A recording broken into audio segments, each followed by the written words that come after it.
Hi, my name is Victoria. I'm a first-year medical student at UC San Diego School of Medicine, and I'm so excited to introduce Dr. Simerjot Jassal today. Hi, Dr. Jassal. How are you doing today? Hi, Victoria. Thank you so much for having me. I'm so honored to be here. Can you be so kind as to tell our ACP viewers a little bit about yourself and what you do? Absolutely. I would be delighted to do so. So as Victoria mentioned, I am a primary care doctor at the VA San Diego. I am fortunate enough that I've served as a primary care doctor to my panel of patients for 20 years now. I joined the faculty at UCSD directly out of my residency training in my chief year. And I really feel like it's such an incredible privilege to have the opportunity to get to know patients over the course of their lifetime and to see them through times of illness, through times of health, and to really be a part of their lives. I just love that aspect of being a physician and specifically of having longitudinal relationships with patients as a primary care doctor. I joined the residency program at UCSD about 17 years ago as an associate program director, and 9 years ago, I had the incredible privilege of becoming the program director for this amazing program. And now I get to spend my days not only taking care of my amazing patients, but also working alongside faculty, chief residents, and medical students to develop curricula for the program. And I think the opportunity to mentor students and residents and to help them through their training and the chance to have longitudinal relationships with them as well as they go through their training and then become practicing physicians. What advice do you have for rising medical students and current residents as they are figuring out their path in medicine? That's a great question, Victoria. I think when you're going through your training, it can be difficult to envision what your future career as a physician will look like. And I think that the most useful advice is to do what you love and to be honest with yourself about what brings you joy. I think that this is critical to finding meaning in medicine, to preventing burnout, and to sustaining joy and wellness in your practice of medicine. If what you do each day brings you joy and you find it rewarding and fulfilling, that makes it just so much easier to get up each day and to do that job. How do you suggest that medical trainees prevent burnout during medical training? I have to say that I'm really so glad that we're speaking so much openly about burnout and wellness.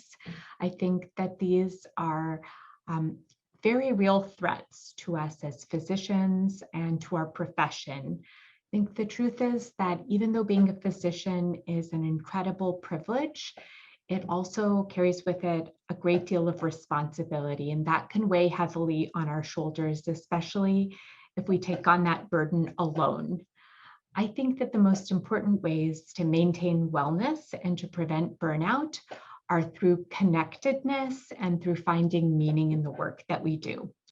Absolutely. And thank you so much, Dr. Jassal. And how would you suggest that medical trainees and physicians create a culture of wellness in their practice? That's a great question. It's something that in my role as a program director and as a teacher and a mentor, I spend a lot of time thinking about that. I honestly think that there is not a single easy answer to this question, because if there were, we would already be doing it. I do think that as leaders, as mentors, being open about the struggles and the challenges that we all face as physicians, speaking openly about the factors that contribute to burnout, to exhaustion, to stress, to mental illness. I think those are all really important parts, just being able to let people who are experiencing these feelings that all of us in the profession at some point during our training or during our practice have experienced. I think being open and honest about that, being vulnerable, allowing ourselves to show that we're not perfect, even though perfectionism is something that has often helped us to achieve our goals and get us to where we are now. Absolutely. And thank you so much. And I also wanted to ask, how you address medical mistakes or medical errors and what advice you could give to medical trainees on those as well.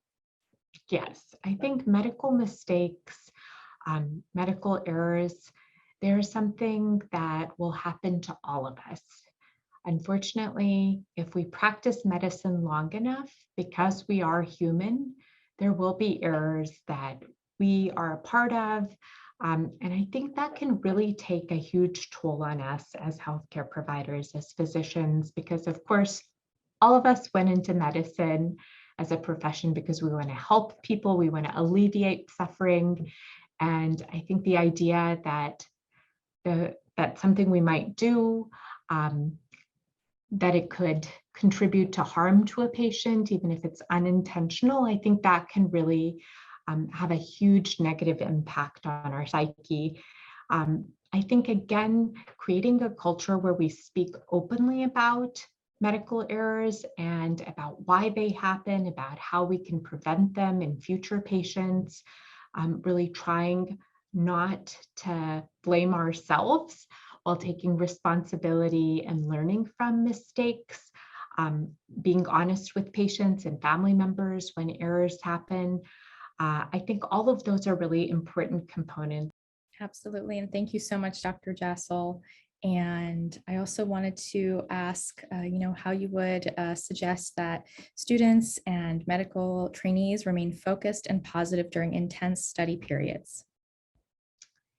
Thinking back to my own time as a student, I know that those times when you're studying for exams and trying to cram as much information into your brain as possible can be some of the most stressful times.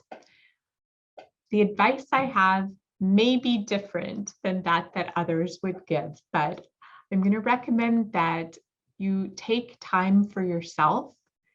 Make sure that you get adequate rest. I think if I had medical school to do over again, I would spend more time sleeping and less time studying. And I know that that may not be what everyone thinks the advice should be, but I think the truth is that you can absorb information and retain information better if you're well rested.